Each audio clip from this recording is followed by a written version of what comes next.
go into the Animate tab for one, and we have our Nate underscore mouth poses selected. You can see the sliders on the 3D view. We'll just make sure that these are in a good visible spot so we can have a good reference as to which ones we need to go where. Now it goes from 1, 2, 3, 4, 5, 6, so just start with negative frame 1, negative frame 2, 3, 4, 5, 6. We'll start with the at negative 1. As a matter of fact, we should set keyframes on everything in the negative frame area for the whole face. So let's start on negative 1, so drag the slider to negative, down here at the frame. Select the lips first, and tap the Enter key. There's a group option for the Create key, and we'll set the Create key group to Nate Lip Sync keys. So click OK, the key will get set. Do the same thing for frame negative 2. We'll just enter and just type 2 more times and it'll create a static keyframe there. For negative 3, do the same thing. Negative 4, do the same thing. Negative 5 and negative 6. So we've got keyframes sitting on 6 keyframes in the negative range, but they're not doing anything special. We're doing it this way because when we start adding the different keyframes, we want to be sure that each one returns to a default position on the next keyframe. Otherwise you'll get additive blending where you don't want it. It'll look nasty if you've done it wrong, so follow carefully. Let's go back to frame negative 1. Go down to the bottom here. We'll select the mouth poses. Let's take a look. We want to do the ah pose. So now switch to a left. Let's grab the jaw and pitch that down to an ah kind of sound. So that's really all we need to do for the ah. If you want to, you can grab the tops, the lip corner left and right, move that down ever so slightly on Y, and move the corners ever so slightly up on Y. And if you feel professional about it, you can grab the tips of the nostrils and push them down on Y and bank them in a little bit so they look like they're being pulled by the skin. And grab the cheeks even if you want to do that. Down, down. So that's the ah. You can toggle between the default rest position and ah. What's the next keyframe? Let's grab Nate underscore mouth poses. E. So E is on negative 2, and 2 goes back to our default position. Let's go to the left. Let's move this one up until the lips are almost closed. Let's go to the front here. We'll middle mouse click and highlight upper lift left. We'll pick this one up till we just see the mouth. Same thing with the corner. Upper lip right, move it up on Y. Same thing for the corner. Let's grab the upper lip and move that up as well. Do the same thing for the lower one. We'll drop that down a little on the right and left. We won't touch the back in that axis. Switch to a left view. And let's move it along Z. And remember, you're moving this in parent Z, so it's not actually along the Z axis sitting inside our view. Use the A key to center our selection. So we grab Z and move it. It actually moves back and forth in what looks like world space, but that's parent space. So we're going to pull both of those back along Z. Let's go into Animate. So he's making a kind of E sound. If it goes too far, that's okay. We can bring it back later when we're debugging during a lip sync session. And while the E is going, you can grab the cheeks and push the cheeks forward, kind of like he's bulging out the skin. Same thing for the other side here. Move these back.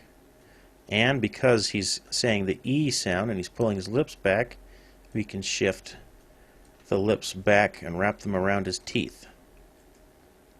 Let's move these all back on Z.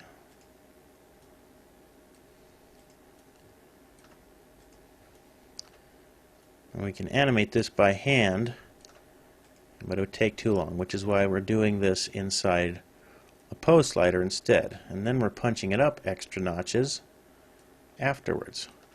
And the E is probably affecting the nostrils. We'll pull the nostrils slightly back. You're feeling kind of professional here. And so that's our E sound. So we go ah, E. Okay, we got frame -3, so let's go down and check for the mouth poses. Down 1, 3, that's the OO sound. It's probably the most complicated one. Let's go back to a left view and see, because we created our static keyframes first, it goes back to the default position. Let's drag that forward and we'll pitch this down so it rolls it. Same thing for the upper lip. Roll that up. Move these along parent Z with the left mouse click and down.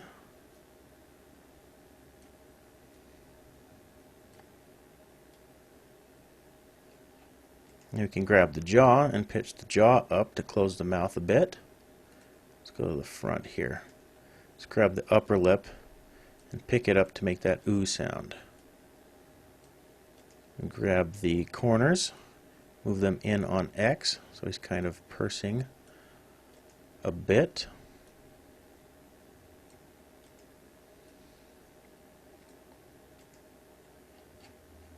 And if this looks too weird, you can take it down a little.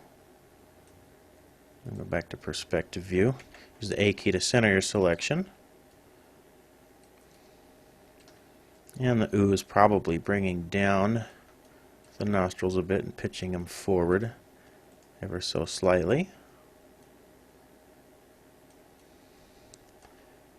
And if you need to get more space here, don't be afraid to cross the lips over to form a crease.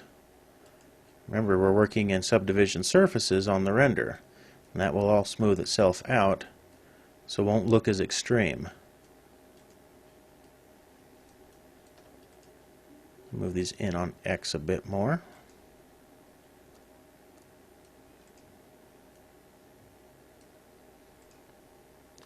Now the animator can also change this as long as he knows that he can make this sound and he knows what keyframes that the pose slider is on. It's handy to have a mirror sitting in front of you if you're making these kind of poses. Now we hid everything except bank on the rotate specifically for this, so we can pitch these up in kind of a pursed look.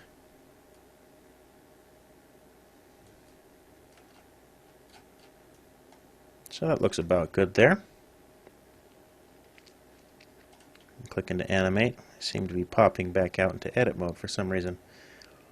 So we start at the default, goes to ah, E, OO, and go to negative frame 4. What's on frame 4? Select the mouth poses, 1, 2, 3, sneer for that one. So we're on frame -4. We'll switch to a front view here. We'll click on upper lip left and right. We'll just pull these up. And you don't have to make them symmetrical. You can make him sneer one way higher than the other. And pick up the upper lip. And the nostril is probably going to change a bit. So we'll pick up the nostril and we'll bank it so it aims back down again.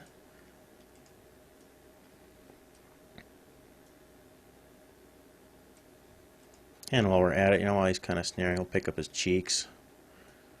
Make it not look so static. So that's the sneer. Nothing else moves, even though it looks like he's kind of making an ah sound. But he's not really. Grab the lips, we'll pull it out a little. Move them out along Z on parent. And that's the sneer. I'll go back to the front here. So OO, E, ah, default, ah, E, OO, sneer. And what's in number 5? Go back to the mouth poses. 1, 2, 3, 4 frame. -5 is the smile. So while we're at the front here, let's select the jaw. And pick the jaw up a little bit. Grab the lip corner right and left. Move these back along Z.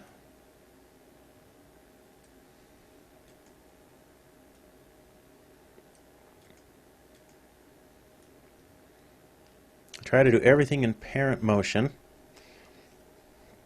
on this. It gives you a good learning of what world space you're working inside. If you're operating inside a different oriented hierarchy, you can keep your feet on the ground knowing what direction the bones are going to move in parent space. Let's go to the front here. And we'll pick this up just a little bit, make him look like he's actually smiling.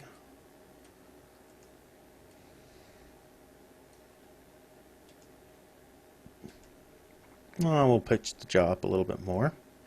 Grab his cheeks, raise them up,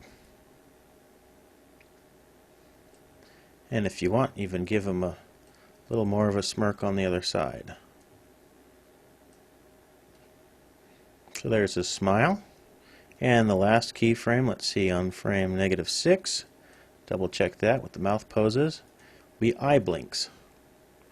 So on frame -6, we can just grab the eyes. Let's go to a perspective view here. Just A key to center our selection. Just pitch these down a little bit. Pitch the lower eyelids up. See them operating. You can tilt those. The same thing for upper eyelid. On this side, we'll pitch that down.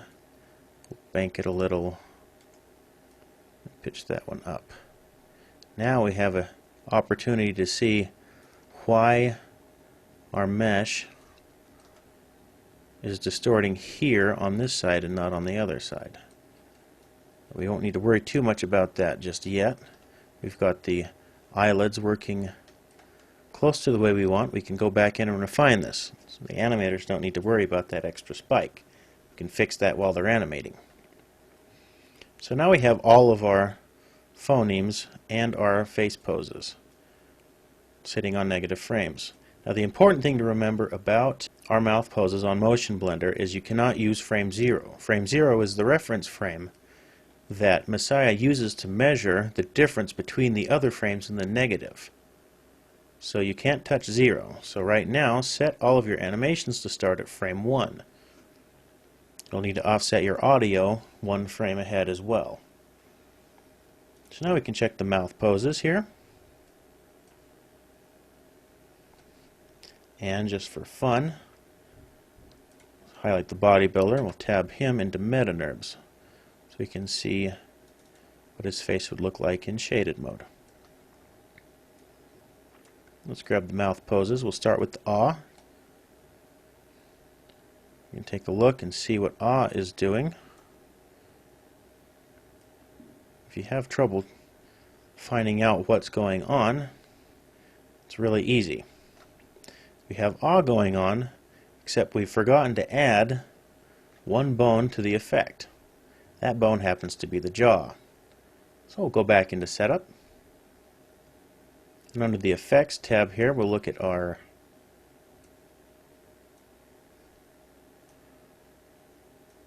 Motionblender.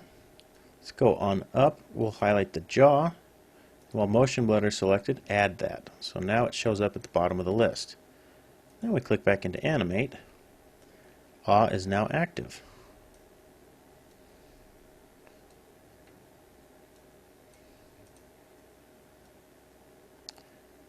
What's nice now is awe, even though the mouth is slightly open, you can grab in the graph and move it negative, and his mouth will be closed.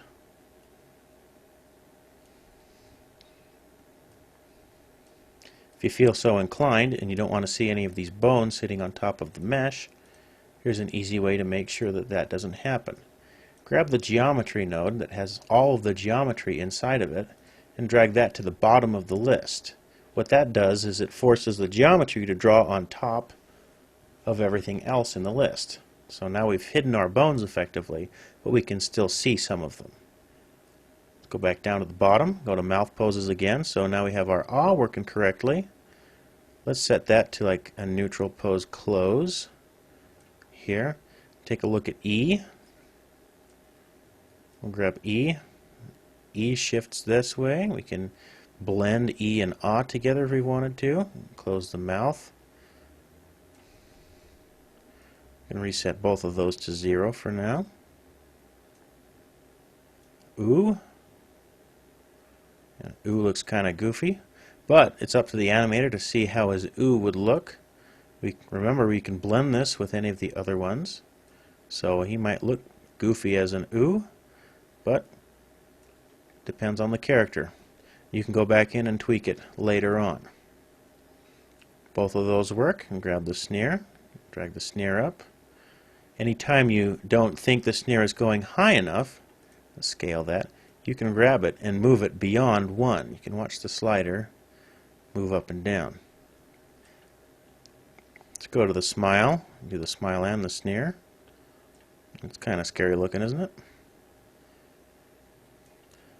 So at any point, run into the negative frames, take a look at each of those poses, and change them accordingly.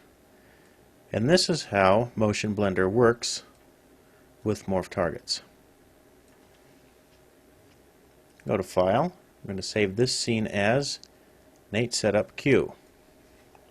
As we all know, Q is for quit. And we're done.